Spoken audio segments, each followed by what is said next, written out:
Un'ora fa abbiamo dato, come avevamo detto anche in campagna elettorale, avremmo assunto dei vigili urbani, abbiamo dato il via a un bando di 70 vigili che hanno assunti col contratto formazione e lavoro. A Venezia e Mestre ci saranno presto decine di nuovi vigili urbani, ad annunciarlo lo stesso sindaco Luigi Brugnaro arrivando alla conferenza di presentazione del Carnevale direttamente dalla Giunta. A Cafarsetti sicurezza e decoro sono temi sensibili. L'estate scorsa Gian Antonio Darè, segretario regionale della Lega, uno dei partiti che sostengono la maggioranza, aveva affermato che da questo punto di vista in città non si era assistito ad un cambio di rotta. Brugnaro rivendica invece l'impegno non solo nelle nuove assunzioni di agenti, ma anche dell'attività svolta in questi mesi dalla Polizia Municipale. Abbiamo sequestrato droghe in quantità importante, non solo droghe leggere come le chiama qualcuno, anche se secondo me è tutto un discorso da farsi, ma anche droghe pesanti a chili.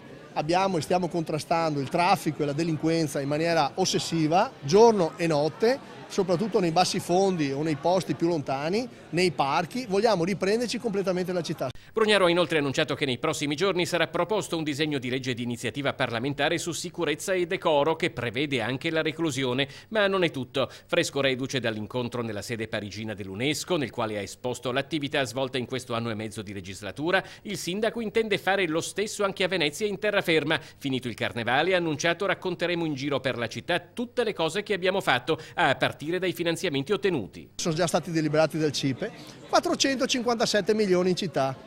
Poi ci aggiungiamo 50 milioni del piano delle periferie, altri 19 milioni per il piano che il Comune ha fatto sul piano delle periferie per ristrutturare, guardate un po', il Tribunale. Abbiamo messo, e ci sono altri 60 milioni sull'usure, 65 milioni sulla legge speciale, altri 50 milioni per il collegamento infrastrutturale nelle case, nelle fabbriche, per la fibra e per l'alta capacità informatica. Una delle 5 città che è stata scelta in Italia per essere cablata.